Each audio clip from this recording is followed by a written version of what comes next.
change. Fadzai, thank you for joining us. You have 8 minutes. Thank you. It's a very good morning to everybody. 2 days ago, President Nelson Chamisa launched our new Great Zimbabwe Blueprint, which is a citizens' manifesto that sets out our policy plan to take Zimbabwe forward. And it's anchored on 5 key values, namely restoration, reconstruction, transformation, modernization, and reconciliation. And in line with those values, we've got 5 key action points that we're going to zone in on. And in my 8 minutes, I'm going to just focus on those 5 points. We've got a 100-page manifesto, which is available on our channels, and you can read in detail about that. The first of the 5-point plan, the first point, to make Zimbabwe a great leadership nation. Currently, Zimbabwe has little or no status in the family of nations. We've been rendered the sick man of Africa. We've been relegated to a mere observer in the global economic discourse. Our economic, social, and political environment are all toxic. 5 million citizens have had to leave the country as economic or political refugees in search of greener pastures. So all the skilled laborers, the doctors, the teachers, the nurses that Mr. Mutsvangwa made reference to, are actually leaving because their position in Zimbabwe has become untenable. Now, as the CCC, we're going to reposition Zimbabwe in the family of nations, strengthen our role in SADC, the AU, the UN, ensure that steps are taken for us to rejoin the Commonwealth, build a conducive business environment with consistent policies that stimulate production. We're going to ensure that we make Zimbabwe a leader in modern agriculture, introduce advanced farming technology, make Zimbabwe a leader in industry and mining technology, make our education system globally competitive, and drive investment in sport, tourism, and all key sectors. Number 2, we're going to build a consensus state, transform government, and make it work for everyone. Since 2000, we've witnessed the disintegration of the rule of law, abuse of state institutions by the ruling party, gross human rights violations, an inefficient, oversized bureaucracy, elite state capture, and mass corruption. Now, as the CCC, we will implement an inclusive, citizen-driven national vision, including citizen-driven reform to our constitutional framework. We'll introduce and ensure that there's a strong, robust parliament to exercise oversight over all executive actions and introduce an office for the leader of the opposition. We'll build a strong, professional, and independent police service and all state institutions, including the civil service, the military service, and intelligence services.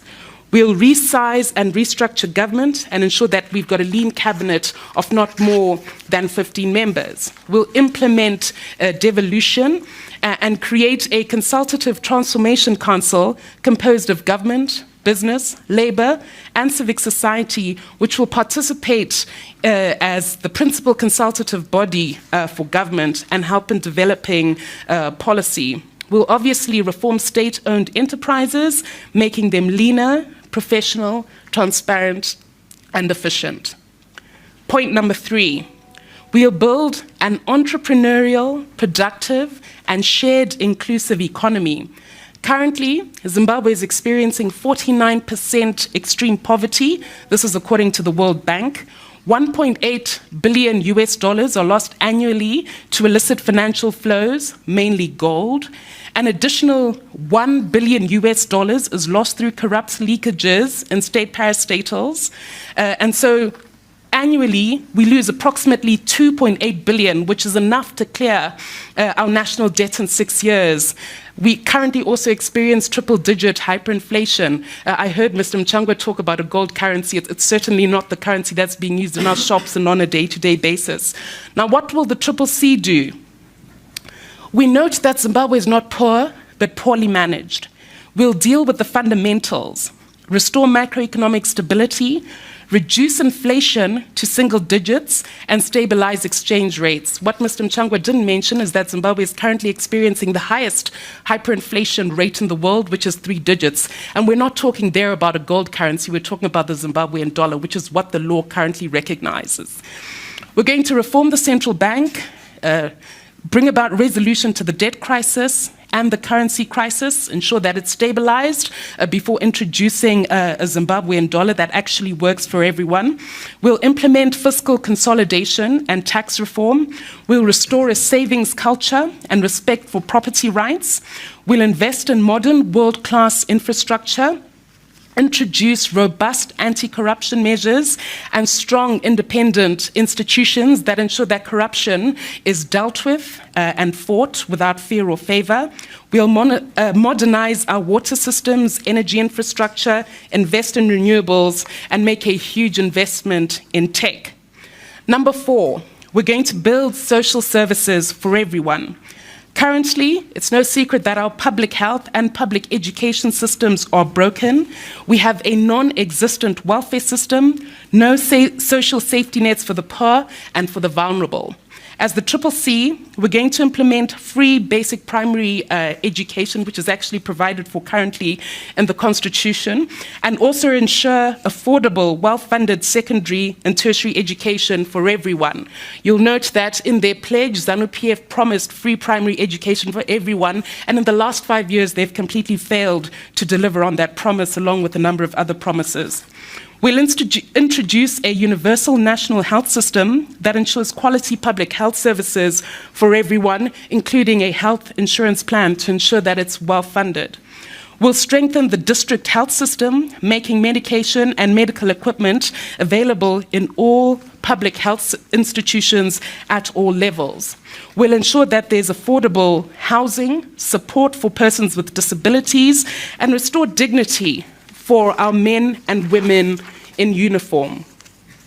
Number 5, we undertake to build a cohesive, united nation for everyone. Currently, Zimbabwe is a divided nation. There's been a heavy crackdown on the opposition. Important national questions such as Gukrahundi remain unresolved. We also have huge human rights violations that took place in the past, like Operation Murambachina, which are yet to be resolved. As the CCC, we undertake to promote national reconciliation, create a rights-based society where human rights are fundamental and guaranteed for everyone, along with ensuring that there's an independent, vibrant media. How will all this be funded? It will be a combination of tax revenue, working with international financial institutions, something that ZANU-PF have completely failed to do, introduce public-private partnerships that work, leverage our natural resources for the benefit of everyone, not just a few, foreign direct investment, amongst others. In short, that is our policy proposition for the people of Zimbabwe. Thank you.